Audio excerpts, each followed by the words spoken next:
Nang makita niya sa gilid ng daan ang isang anghel, at akmang dadalhin na pauwi, may isang mabangis na aso na handang agawin ito. Natakot silang dalawa at dali-daling tumakbo. Ngunit nang makita ng mabangis na aso ang anghel, bigla na lang itong naging isang aso na sunod sa Niren. Dahil napakaganda niya talaga, may gintong buhok, maladyos ang anyo, at mga matang singkislap ng tubig. Natigilan ang lalaki sa kanyang nasaksihan. Ngunit noon, saktong nakakita ang kanyang magiging biyenan. Sino yan? Oh, nanlilisik ang mga mata niya na para bang papatay. Kaya naman, dahan-dahan, nilayasan niya ang manugang na naghihintay ng makatwirang paliwanag. May plano na siya kung paano siya pakikitunguhan. Anghel siya, manahimik ka. Leksyon ang kailangan mo, bata ka. Ngunit sa sumunod na segundo, di sinasadya niyang nagkasalubong ang mga mata sa anghel na nakaupo sa lupa. Isang sulyap lang, ay nagpakalma agad sa kanyang nagngangalit na puso. Ang bilis ng pagbabago ng kanyang ekspresyon ay mas mabilis pa sa asong galit kanina, dahil napakaganda niya. Hi! Ako si Ed Winston. Natutuwa akong makilala ka. Hindi sumagot ang anghel, dahil sa mga mata niya ay mayroong mahika ng automatikong pagtugon. Wow! Doon lang nagkaroon ng panahon ang lalaki para ipaliwanag sa kanyang biyenan na nagkamali siya. Nakita lang niya na nasugatan ang pakpak ng babae, kaya gusto niya lang itong gamutin. Huwag na nating pag-usapan pa, Jim, naiintindihan ko na. Bakit hindi niyo na lang masiyahan ang magandang sandaling ito? Ako na ang kakausap sa anak ko. Ipagkakatiwala niyo na sa akin yan. Huwag na kayong mag-alala pa. Sa tingin ko, hindi ito magandang ideya. Pangako mo sa akin na aalagaan mo ng mabuti ang magandang binibining ito. Pakiusap sige na nga. Ang ganda, tapos na. Magalang na ipinasok ng biyenan ang dalawa sa loob ng pinto, at pinagbilinan pa silang magsaya at sulitin ang magandang sandali. Ang ganda, ngunit pag-uwi ng dalawa, biglang may naisip ang biyenan na hindi maganda. Pero wala na siyang panahon para mag-isip pa, dahil ang masuner ang asong galit, ay nakaramdam din ng kakaiba. Mabuting aso, kalma lang. Huwag kang gagalaw. Tumigil ka. Oo, alternasyon. Array. Ubo. Ubo. Bitawan mo ko. Ubo, alternasyon.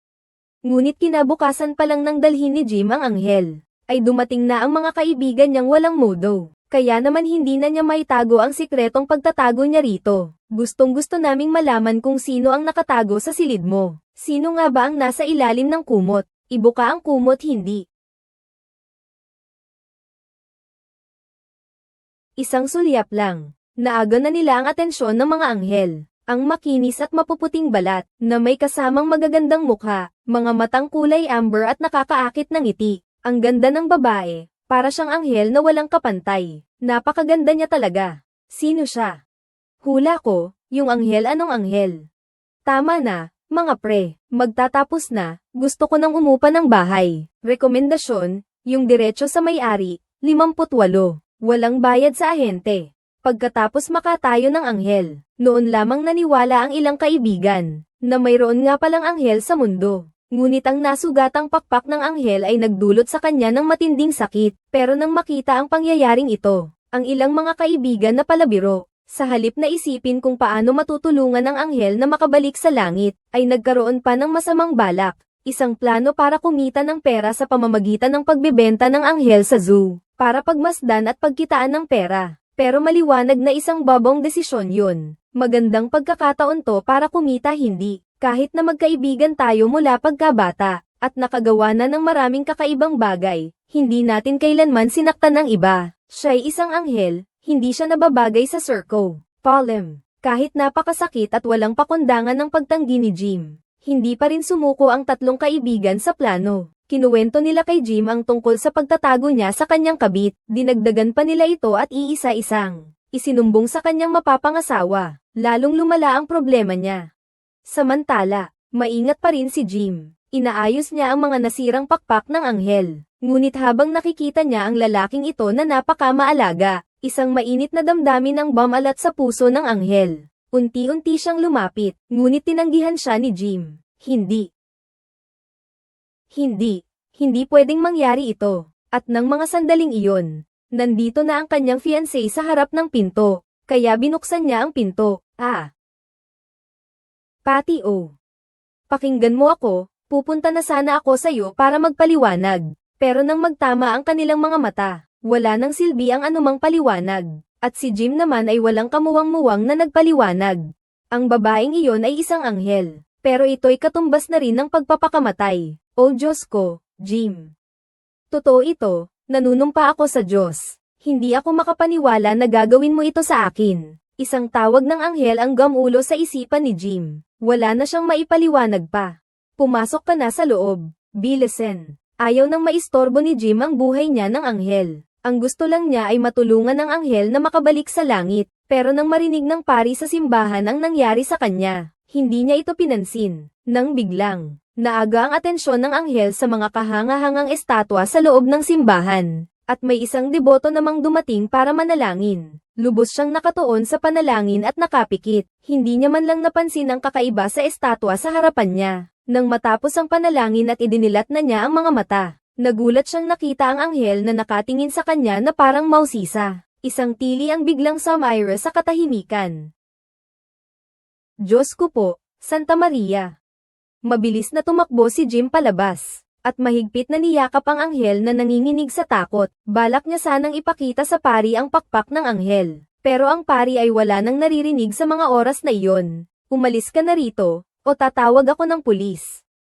Saan ko naman kaya dapat dalhin ang anghel? Subukan mo sa simbahan. Para mapakalma ang anghel, bumili si Jim ng hamburger at fries, ngunit nang magtama ang kanilang mga mata, para siyang lutang.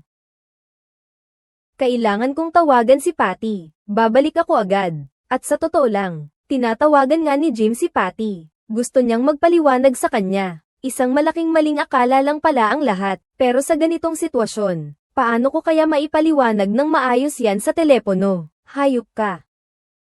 Pag-uwi niya, dahan-daang binuksan ni Angel ang pinto ng kwarto ni Jim, at nakita niya itong naghahanda ng uminom ng gamot para sa sakit ng ulo. Madalas pala siyang biglang sumakit ang ulo nang walang dahilan, pero hindi niya gaanong pinansin ang kalagayan ng kanyang katawan. Pagkatapos ay dahan-daang iniunat ng anghel ang kanyang mga bisig, na para bang yayakap, dahil ang kanyang yakap ay nagdudulot ng swerte sa mga mortal. Ngunit tinanggihan ni Jim ang kanyang kabutihan, at sinabing gagawan niya ito ng paraan para makaalis dito sa lalong madaling panahon. Aayusin ko agad ang lahat ng ito, at pagagalingan kita at ihahatid pa uwi, mabuti ba? Nang marinig niya ang sinabi ni Jim, hindi maiwasang makaramdam ng lungkot si Angel. Tahimik niyang isinara ang pinto at lumabas ng silid. Bigla na lamang, nawala si Angel sa paningin ni Jim. Kinabahan siya bigla, natakot siyang baka masyadong matindi ang mga sinabi niya. Kaya naman ay nagmamadaling naghanap siya sa paligid. Paglingon niya, nakita ni Jim sa di kalawang kagubatan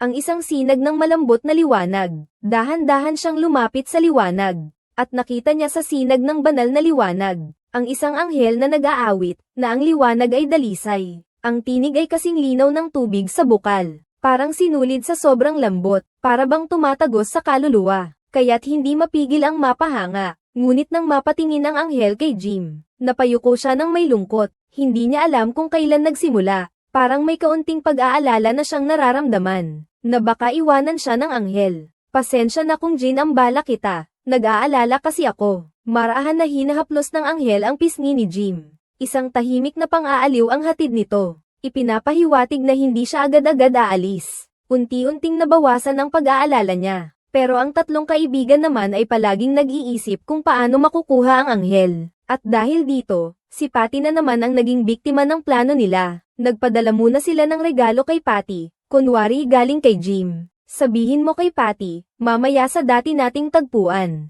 Tinawagan din niya si Jim, sinabing gusto niyang humingi ng tawad sa anghel. Ang mabait na si Jim ay naniwala sa kanyang mga kaibigan, kaya nang dumating ang gabi, Anong Patty? Patty? Anong ginagawa mo rito? Hindi ko alam. Ang tanga ko naman. Patty, galit na umalis si Patty. Si Jim naman ay dali-daling humabol para magpaliwanag. Ang maiksing pagtatalong iyon ay nagbigay ng pagkakataon sa tatlong kaibigan ni Jim na hulihin ang anghel gamit ang lambat. Samantala, ipinaliliwanag ni Jim kay Patty. Sabi niya, ang anghel ay isang anghel talaga. Pakinggan mo ako, hindi kita iiwan. Pero sa sumunod na segundo, nakita niya ang anghel na nahuli. Bakit ako pa ang nakakita nito? Pero huli na si Jim. Sinubukan niyang pigilan ang sasakyan kahit delikado. Pero ang mga kaibigan niyang nabulag ng kasakiman. Ngunit lubos na di umano'y walang pakialam sa kanyang kaligtasan at walang habag siyang inihagis sa lupa. Nagmaneho siya at naghahanap buong magdamag. Ngunit wala siyang nahanap na anumang kapakipakinabang na bakas. Hanggang sa sumunod na araw, sa live na pag-uulat ng lokal na istasyon ng balita, matagumpay niyang natagpuan si Angel. Buti na lang at hindi pa nabubunyag ang tunay na pagkatao ni Angel sa panahong iyon. Pagkatapos ay galit na sumuntok si Jim. Malakas na sinuntok ang kaibigan niyang nagtaksil sa kanya. Nakita niya ang patuloy na pag-aaway. At walang pag-aalinlangan ding ikinuyom ng anghel ang kanyang kamao. Isang suntok ang nagpabagsak sa kaibigan niya sa ibaba ng entablado. Pagkatapos ay mahigpit na niyakap ni Jim ang anghel at mabilis na umalis. Ngunit ang mga sumunod na media ay nakakuha ng kanilang larawan. At ang eksena ay sakto namang. Nakita ni Patty na nanunood ng telebisyon. Umabot na sa sukdulan ang pagkamuhi niya sa anghel. Ang matinding selos ang unti-unting nagpawala sa kanyang bait. Nagdesisyon siyang kumilos. Kaya naman kinuha niya ang baril ng kanyang ama. Isang balak na puksain ng anghel ang palihim na sumibol sa kanyang puso. Dahil sa labis na pagiging maarte ni Jim at ng anghel sa harap ng kamera. Isang malaking gulo ang kanilang nilikha sa lipunan. Kaya naman, para makaiwas sa kaguluhan at makahanap ng katahimikan, dinala ni Jim ang anghel sa isang liblib na kubo sa kagubatan. Maingat siyang bumili ng mga gamit sa bahay, para masiguradong magiging komportable sila roon. Samantalang ang anghel naman ay parang isang mausisang bata, at mukhang mahilig siya sa fries. Isang supot lang ang kaya niyang kainin sa isang upo, pero hindi nakinig si anghel kay Jim. Bigla na lang niyang naubos ang 2 supot ng fries. Pero sino ba naman ang makakagalit sa isang magandang anghel? Sa mga sumunod na araw, maingat na susuriin ni Jim ang paggaling ng mga sugat niya. At ang anghel naman ay, mapaglarong hahagkan ng balahibo si Jim habang natutulog. Ang masasayang eksena ay puno ng pagmamahal. Ang iba't ibang maliliit na hayop sa kagubatan, ay gustong-gusto ring makasama ang anghel. Marami silang masasayang sandali na pinagsamahan. Ang tawanan at awitan ay hindi rin tumitigil na magbalik-balik sa kagubatan. Ngunit ang magagandang araw ay laging panandalian. Isang araw, hindi sinasadya ni Jim na nakita niya ang anghel na naliligo. Natuklasan niya na ang mga pakpak nito ay tuluyan ng nakabukas. Para itong isang ibong handang lumipad. Taos-pusong nagalak si Jim sa kanyang paggaling. Ngunit di rin niya maiwasang makaramdam ng matinding kalungkutan. Naiintindihan niya na sa huli iiwan din siya ng anghel. At babalik sa kanyang banal na tahanan. Nang maligo na ang dalaga, nadatnan niyang mahimbing nang natutulog si Jim. Kaya't tahimik siyang lumabas ng bahay. At tinanggal ang mga benda sa sugat. Pagkatapos ay dahan-daang iwinagayway ang kanyang mga pakpak. At nagsimula na siyang maglakbay. Lumipad siya sa ibabaw ng gubat, tinawid ang mga ilog. At tuloy-tuloy na lumipad patungo sa langit. Hanggang sa mawala na siya sa paningin, natunaw sa isang puting liwanag. At naging isa na sa kalangitan at lupa. Pagkagising ni Jim, ang una niyang hinanap ay ang anghel. Ngunit wala pa ito. Isang kakaibang pag-aalala ang sumapi sa kanyang puso. Ngunit biglang may sumulpot na asol na liwanag. Bumalik na ang anghel sa piling niya. Masayang bumati si Jim. Ngunit nang makita niya ang lubos na paggaling ng mga pakpak nito, agad siyang nagkunwaring hindi nakakita. Natatakot siyang harapin ang nalalapit na paghihiwalay. Nabasa ng anghel ang nasa puso ni Jim. Ayaw niyang malungkot si Jim. Kaya naman dali-dali niyang binalot muli ng benda ang mga ito. Magpanggap na ang sarili kong mga pakpak ay hindi pa ganap na nagagamot. Ang maiinit na pagsasama sa panahong ito, ay mas lalong nagpatibay ng kanilang mga puso. Sa ilalim ng puno, sa tabi ng romantikong apoy, ibinahagi ni Jim kay Angel ang kanyang mga kwento at pangarap. Kinukwento ang mga masasamang pangyayari sa buhay, at ang nakakapagod na trabaho, nang hindi namamalayan. Sanay na si Jim sa presensya ng anghel. Pero ang damdaming ito ay nagdulot ng pagkalito kay Jim, dahil siya ay umibig sa isang babae na hindi nabibilang sa mundong ito, at ang pag-ibig na ito ay wala ring patutunguhan. Sa gitna ng kaguluhan,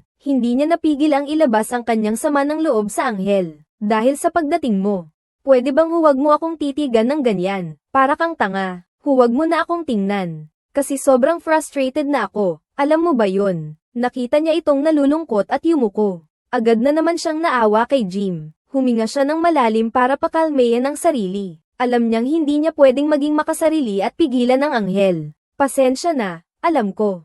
Hindi ito kasalanan mo.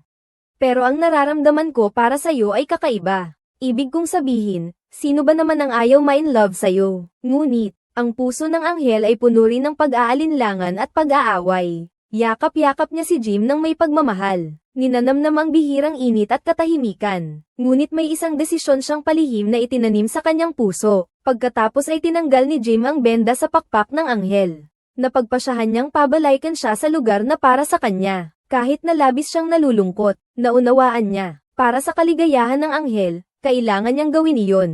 Hindi tayo pwedeng manatili rito ng matagal. Ang mga salitang pamamaalam ay parang matatalim na kutsilyo, na sumasaksak sa puso ng anghel kaya't hindi niya mapigil ang umiyak. Marahan na pinunasan ni Jim ang kanyang mga luha, tapos ay dinala niya ito sa labas para mapaghandaan ang pagpapalem. Ngunit sa mismong sandaling iyon ng paghihiwalay, may kakaibang ingay na biglang narinig mula sa kagubatan. Si Petty, may hawak na baril, ay galit na naghahanap. Agad na naggamit ng mahika ang anghel para magtago. Nakita ni Petty si Jim na nakatayo mag-isa roon. Kinausap niya ito ng may pagmamadali, tinatanong kung nasaan ang anghel. Para maprotektahan ang anghel, si Jim. Wala akong nagawa kundi magsinungaling na umalis na siya. Nagalit si Patty sa narinig. Sinigawan niya si Jim. Ibinuhos niya ang galit sa lalaki. Ngunit bigla na lamang siyang itinulak ng isang di nakikitang puwersa. Labis ang galit ni Patty dahil sa nangyari. Gusto niyang pagbayaran si Jim. Hayop ka, binugbog mo ako. Hindi, nangangako ako. Pagsisisihan mo ito, mister. Ngunit bigla na lamang. Muli na namang sinipa niyon mahiwagang puwersa si Petty at napahiga. Pareho silang nagulat sa biglaang pangyayari. Dumating din ng mabilis ang mga magulang ni Petty. Nakita nilang inaapi ang kanilang anak. Hindi napigilan ng ama ni Patty na sawayin si Jim. Kasabay noon, dumating na rin ang ama ni Jim at ang mga kaibigan nito. Nagkagulo agad ang dalawang grupo. Napakagulo ng sitwasyon. Ngunit sa gitna ng kaguluhan, bigla na lang nawalan ng malay si Jim. Nagulat ang lahat, biglang kumidlat at kumagulugong ang langit. Isang puting liwanag ang sumabog at kumalat. Muli na namang nagpakita ang anyo ng anghel. Sumigaw siya ng may galit at itinuro ang pamilya ni Petty. Agad silang pinalibutan ng malakas na bagyo at ulan. Natakot sila ng husto at dali-daling tumakas. Pagkatapos, tumingin ang anghel kay Jim na nakahandusay, may mga luhang umaagos sa kanyang mga mata, at sinenyasan ang mga kaibigan at pamilya na alagaan siya ng mabuti. Unti-unti na siyang naglaho sa kalangitan, at ang naiwan ay mga taong nalulungkot at nawawalan ng pag-asa. Sa ospital, lahat ay sabik na naghihintay ng balita kay Jim. Ngunit ang doktor ay nagbigay ng nakapanghihinang diagnosis. Si Jim pala ay may malubhang kanser sa utak, pero hindi niya naman pinansin ang kanyang pananakit ng ulo. Isang napakalaking gulat ang balitang ito. Ikinasama ng loob ng lahat. Ngunit ng gabing iyon din, isang maliwanag na liwanag ang biglang suminag sa silid ni Jim. Muli na namang nagpakita ang anghel. Marahan nitong hinaplos ang pisngi ni Jim. At gamit ang kapangyarihan ng anghel, binigyan nito si Jim ng kaunting pag-asa. Pagkatapos ay dahan-dahan niyang iminulat ang kanyang mga mata, ngunit hindi pa rin niya lubos na naaga ang kanyang buhay sa kamay ng kamatayan. Pasensya na sa pagsigaw ko sa iyo. Hindi ko naman talaga gustong umalis ka. Mamamatay na ba ako? Kaya ka nandito. Dapat mo na akong dinala noon pa. Nasira ba ang misyon mo dahil sa nabali ang pakpak mo? Nakikita mo ba ang lahat ng namamatay? Mabuti naman. Baka magselos ako. Natatakot ako. Likas lang ito, di ba? Pasensya na. Wala na tayong masyadong oras na magkasama. Marami pa akong gustong sabihin sa'yo. Mahal kita. Anghel na may malungkot na mga mata. Marahan na hinalikan si Jim. Pagkatapos ay mahimbing na nakatulog si Jim. At hindi na huminga pa. Tahimik na mga luha ang pamatak sa mapuputing pisngi ng anghel. Kumikislap sa kanyang mga mata ang sakit at matatag na liwanag. Ngunit ang pagmamahal niya kay Jim ay buong buo. Gumawa siya ng isang matapang na desisyon, na makipag-usap sa Diyos. Mahigpit niyang niyakap si Jim. Umawit ng nakakaantig na tinig, na may dalang walang hanggang kalungkutan at pag-asa. At pagkatapos ay dahan-daang lumipad ang kanyang isipan patungo sa malayong kalangitan. Kinabukasan, sunod-sunod na dumating ang mga kaibigan upang magpaalam. Nang humarap sa labi ni Jim, labis ang kanilang pagsisisi. Ngunit ng mga sandaling iyon, may isang magandang nurse na dahan-daang lumapit. May iba pa kayong gagawin, pag-usapan na lang natin mamaya, kailangan niya ng pahinga ngayon. Akala ko nga. Huwag kayong mag-alala. Mali lang pala ang diagnosis sa sakit niya. Magaling na siya sa loob ng 2 araw. Sa sandaling iyon, nanlaki ang mga mata ng mga kaibigan niya sa gulat. Alam na nila, bumalik na ang anghel na pamilyar at misteryoso sa kanila. Mahinang ginayang ng dalaga si Jim. May taglay na masayahing at mainit na ngiti sa mukha. Eleganteng umikot siya. Ipinakita niya kay Jim ang pinakamaganda niyang anyo. Wala na siyang pakpak ngayon. Naguguluhang tinitigan ni Jim ang dalaga. May bahid ng pagtataka ang mga mata niya. Halata pa siyang hindi pa sigurado kung sino ba talaga ang magandang babaeng ito. Pero ang pamilyar at mabait na aura na bumabalot sa kanya, ay nagdulot sa kanya ng kakaibang kapanatagan at saya. Jim. Gutom na ako. Kung okay lang sa'yo, gusto mo bang kumain tayo ng fries sa labas? Ito ay isang klasikong pelikula na halos 40 taon nang ipinalalabas. Puno ito ng kakaibang kulay at romantikong damdamin. Kahit na matapos ang pagsubok ng panahon, nananatili pa rin ang kakaibang alindog nito. Ang pelikula ay nagsisimula sa hindi inaasahang pagdating ng isang anghel sa mundo, na sumire sa payapang buhay pag-aasawa ni Jim. Sa masayang kapaligiran ng isang komedya, binuksan nito ang pag-uusap tungkol sa pag-ibig, pagkatao, at tadhana. Nalilito si Jim sa pagitan ng anghel at ng kanyang kasintahan. Para itong gusot na lubid, napakahirap untuin. Matagal na niyang minamahal si Patty. Halo-halo na iyon ng ugali at responsibilidad. Ngunit ang pagdating ng anghel, ay parang isang simoy ng hangin sa tagsibol, na nagmulat sa kanyang puso sa paghahangad ng kadalisayan at kagandahan. Nag-aalinlangan siya sa pagitan ng dalawa. Ang bawat pagpili ay may kasamang panloob na paghihirap at pag-aalinlangan. Ang iba't ibang reaksyon ng mga tao sa harapan ng anghel, ay lubos na nagpapakita ng pagiging komplikado ng pagkatao. Ang mga kaibigan ni Jim, ang ilan ay nabulag ng kasakiman, at ang iba naman ay dahil lang sa pagkamausisa at paglalaro. Bagamat nakakatawa ang kanilang mga kilos, nakikita rin natin sa kanilang pagkatao ang madaling maimpluwensyahan at matukso. Ngunit si Jim, habang nakakaharap ang mga komplikadong sitwasyon, unti-unting nagtitiyaga sa kabutihan at pagmamahal sa kanyang puso. Pinoprotektahan niya ang anghel. Sinisikap niyang ayusin ang iba't ibang mga kontrahan. Ang prosesong ito ay ang kanyang paglago at pagbabago. Ang pelikulang ito ay parang salamin, na sumasalamin sa maraming mukha ng pagkatao. At hayaang pag-isipan din natin sa gitna ng tawanan at pagkagalit, ang tunay na kahulugan ng pag-ibig, ang kabutihan at kasamaan ng pagkatao, at ang di mahuhulaan ng tadhana. Kahit lumipas pa ang panahon, nararapat pa rin itong ating pag-aralan ng mabuti. At doon tayo kukuha ng init at lakas.